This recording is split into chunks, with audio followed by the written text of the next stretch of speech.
ಎಷ್ಟೇ ಆಗಲಿ ತಪಸ್ವಿಯ ಮಗು ಮಹಾ ತಪಸ್ವಿಯೇ ಆಗುತ್ತಲ್ವ. ಹೀಗಾಗಿ ಆ ಮಗು ಶ್ರದ್ಧೆಯಿಂದ ಅನುಷ್ಠಾನ ಮಾಡಲಿಕ್ಕೆ ಪ್ರಾರಂಭಿಸಿತು. 1,000 ವರ್ಷಗಳ ಕಾಲ ಆ ಮಗು ತಪಸ್ಸು ಮಾಡ್ತಾ ಇದೆ. ಪುರಾಣಗಳಲ್ಲಿ ಈ 1,000 ವರ್ಷ ಅಂತಂದ್ರೆ ಏನು, ಅಷ್ಟು 1,000 ವರ್ಷ ಅವರು ಹಾಗೆ ಇರ್ತಾರ? ಇದರ ಸಂಕೇತ ತುಂಬ ದೀರ್ಘಕಾಲ ಅಂತ ಅರ್ಥ ಮಾಡ್ಕೋಬೇಕು ನಾವು. ತುಂಬ ದೀರ್ಘಕಾಲದವರೆಗೆ ಆ ಮಗು ಬೇರೆ ಇನ್ಯಾವ ಚಿಂತೆಯೂ ಇಲ್ಲದೆ, ಮಗು ಒಂದು ಸಲ ಪುಟ್ಟ ವಯಸ್ಸಿನಲ್ಲಿ ಅದಕ್ಕೆ ಬೆಳೆಯುವ ಸಿರಿ ಮೊಳಕೆಯಲ್ಲಿ ಅಂತ, ಪುಟ್ಟವರಿದ್ದಾಗಲೇ ನಾವು ಬೇರೆ ಯಾವ ಚಟುವಟಿಕೆಗಳನ್ನು, ಬೇಡದ ಬಾಹ್ಯ ಸಮಸ್ಯೆಗಳನ್ನು ಅದಕ್ಕೆ ತುರುಕದೇ ಇದ್ದರೆ ಮಗು ಹೇಗೆ ಬೆಳೆಯುತ್ತೆ ಅನ್ನಲಿಕ್ಕೆ ಅದು ಸಾಕ್ಷಿಯಾಗಿದೆ. ಆಗಿನಿಂದಲೂ ನಾವು ಎಷ್ಟೋ ಕಥೆಗಳನ್ನು ಕೇಳ್ತೀವಿ ಇಂಥದ್ದನ್ನು. ಬೇರೆ ಅನ್ಯ ವಿಚಾರಗಳನ್ನು ಈ ಮಕ್ಕಳಿಗೆ ಮೊಬೈಲ್ ಕೊಟ್ಟರೆ ಏನಾಗುತ್ತೆ? ಬೇಡದೇ ಇರೋದೇ ಕಲಿಯುತ್ತವು. ಅಪ್ಪ ಎಷ್ಟೋ ತಂದೆ ತಾಯಿಗಳಿಗೆ ಇದು ಮಹಾ ಮಾರಿಯಾಗ್ಬಿಟ್ಟಿದೆ ಮೊಬೈಲ್. ಅದನ್ನು ಬಿಡಿಸೋದು ಹೇಗೆ? ಪ್ರಾರಂಭದಲ್ಲೇ ನೀವು ಸ್ವಲ್ಪ ದೊಡ್ಡವರಾದ್ಮೇಲೆ ಅದನ್ನು ಬದಲಾಯಿಸೋಕ್ಕಾಗಲ್ಲ. ಮಗುವಿಗೆ ನಾವು ಯಾವ ಸಂಸ್ಕಾರ ಕೊಡ್ತೀವಿ, ಏನು ಕೊಡ್ತೀವಿ, ಅದು ಸ್ಥಿರವಾಗಿ ಉಳಿಯುತ್ತೆ ಮತ್ತು ಬೆಳೆಯುತ್ತೆ, ಹೆಮ್ಮರವಾಗಿಬಿಡುತ್ತೆ. ಹೀಗಾಗಿ ರಾಕ್ಷಸತ್ವ ಬುದ್ಧಿಗಳನ್ನು ಮಕ್ಕಳಿಗೆ ತುಂಬ ಅಬ್ಸರ್ವ್ ಮಾಡ್ತಾ ಇರ್ತಾರೆ. ಮಕ್ಕಳ ಬುದ್ಧಿ ತುಂಬ ಶಾರ್ಪ್ ಇರುತ್ತೆ.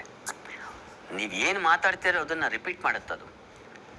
ಹೀಗಾಗಿ ಭರದ್ವಾಜರು ಒಳ್ಳೆ ಮಂತ್ರೋಪದೇಶ ಮಾಡಿದ್ರು. ಮತ್ತಿನ್ಯಾವ ಸಂಪರ್ಕವೂ ಇಲ್ಲ ಮಗುಗೆ.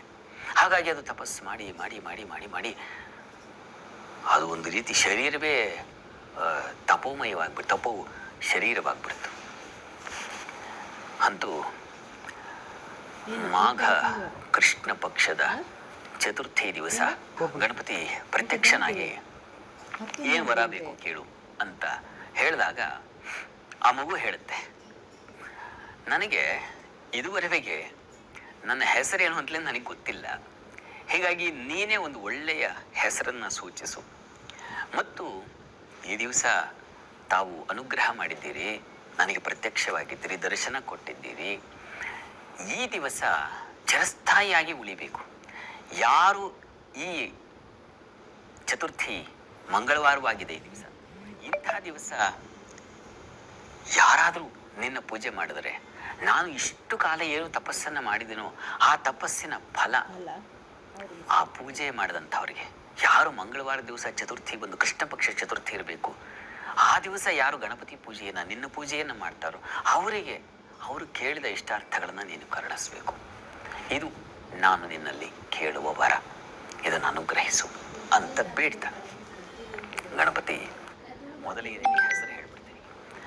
ಮಂಗಲಂ ಮಂಗಲಂ ಇತಿ ನಾಮನಾ ಚ ಲೋಕೆ ಪ್ರಸಿದ್ಧಂ ಭವಿಷ್ಯಸಿ. ಮಂಗಲ ಅಂತಲೇ ಈ ದಿವಸ ಮಂಗಳಮಯವಾಗಿದೆ ಈ ವಾರ. ಹೀಗಾಗಿ ಈ ದಿವಸ ನೀನು ತಪಸ್ಸನ್ನು ಮಾಡಿ ನಿನಗೆ ಸಿದ್ಧಿ ಉಂಟಾಗಿದೆ. ಹೀಗಾಗಿ ನಿನ್ನ ಹೆಸರು ಮಂಗಲಂ, ಮಂಗಳ ಗ್ರಹ ಅಂತಾಯಿತು. ಅವನೇ ಮಂಗಳನನ್ನೇ ನಾವು ಕುಜ ಅಂತ ಕರಿತೀವಿ. बनाने आई तो सारी वेजेस खत्म हो चुकी थी. फिर याद आया फ्लिपकार्ट मिनट बस ऐप